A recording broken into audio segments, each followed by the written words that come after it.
Vahini, Chapter 5. The word Brahman is derived from the root bra, meaning to expand, to increase, to enlarge.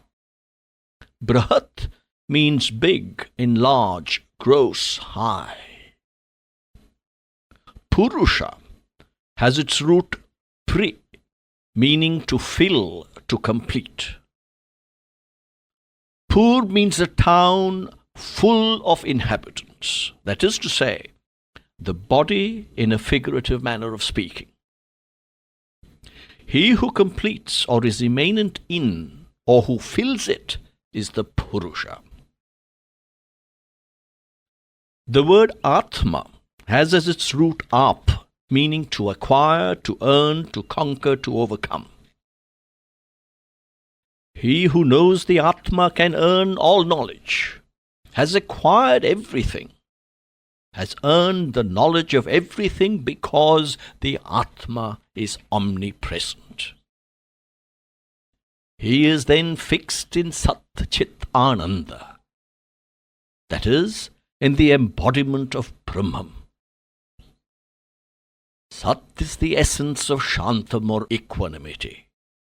Chit is the essence of Jnanam or wisdom.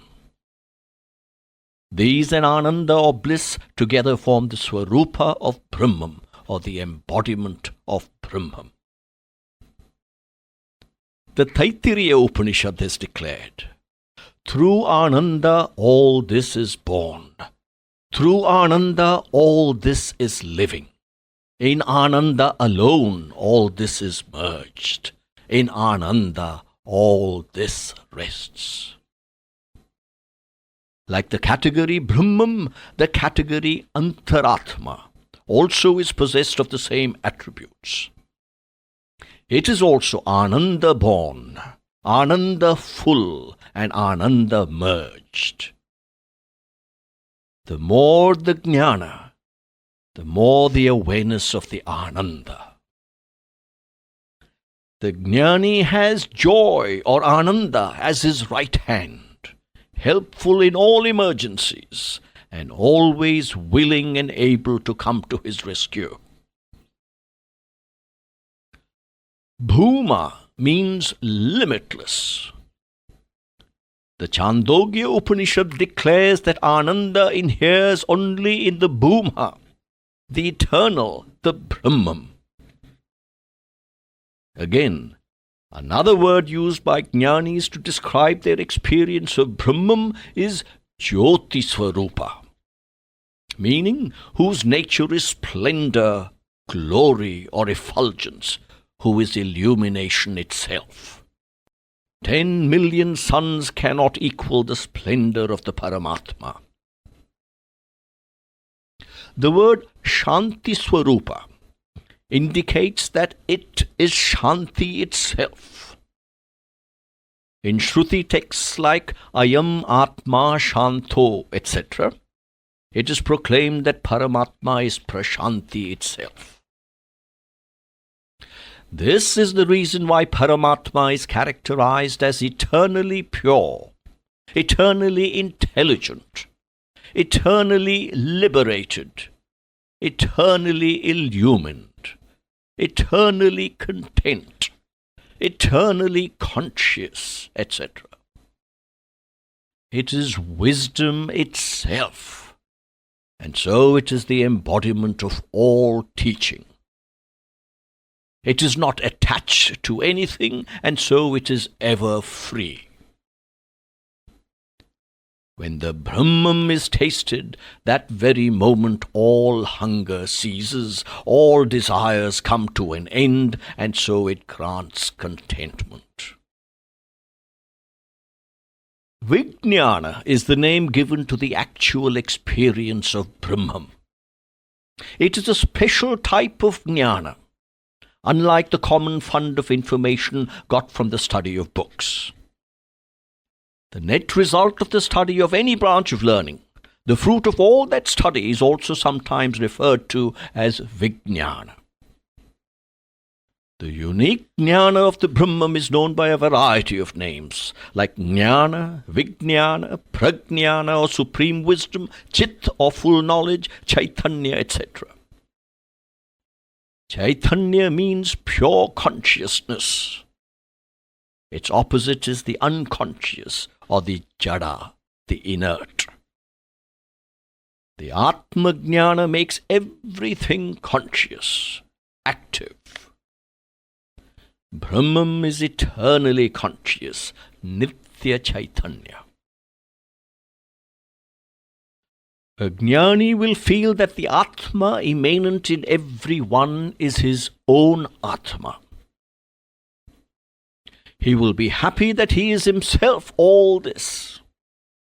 He will see no distinction between man and man, for he can experience only unity, not diversity, not the physical differences of color, caste and creed which adhere only to the body. These are but the marks of the external body. The Atma is Nishkala, that is to say, it has no parts. It is Nirmala, blemishless, unaffected by desire, anger, greed, affection, pride and envy. It is Nishkriya, activityless. It is Prakriti, the sensory world, and not Atma, that undergoes modifications, or at least gives the impression that it is modified. The Purusha is but the eternal witness, the ever inactive, the modificationless. Of what can you say this is truth? Only of that which persists in the past, the present, and the future, which has neither beginning nor end, which does not move or change, which has uniform form, unified experience-giving property. Well, let us consider the body, the senses, the mind, the life force, and all such. They move and change. They begin and end. They are inert, jada. They have three gunas or characteristics, tamas, rajas, and sattva. They are without basic reality. They cause the delusion of reality. They have only relative value. They have no absolute value. They shine out of borrowed light only. Absolute truth is beyond the reach of time and space. It is a parichinna, that is, indivisible. It does not begin. It is always and ever existent. It is the basis, the fundamental, the self-revealing. Knowing it, experiencing it, is jnanam. It is anirdesham, that is, it cannot be marked out as such and explained by some characteristics. How can something that is above and beyond the intellect and the mind be described through mere words? It is also termed adrishya, invisible to the eye, the optical sense organ that undergoes change and that is very limited in its capacity. Brahman can never be grasped by anything elemental and physical. Through Brahman, the eye is able to see. So how can the eye perceive Brahman itself? The mind is bound by the limitations of time, space, and causation. How can the Paramatman, who is superior to these and unaffected by them, be limited by them? The terms Amala, Vimala, Nirmala, applied to Paramatma, connote the same meaning. Amala implying absence of impurity, Nirmala without impurity, and Vimala having all impurity destroyed. So too, achintya and avyavaharya are words applied to Brahman. Achintya is incapable of being conceived, avyavaharya, without any activity. For activity or work implies the existence of another or others, whereas it is unique, and so unaware of any move towards or away from another. Know that the Jagat, the world, is the Swarupa of the Virat Purusha. That is, the world is the form imposed by Maya on the Super Soul. Brahman is that which has become, or appears to have become all this, the Antaryami, the inner motive force. In the Nirguna aspect, or formless aspect, it is the primal cause, the Hiranyagarbha, of which creation is the manifestation. Grasping this secret of the universe and its origin and existence, that is Jnana.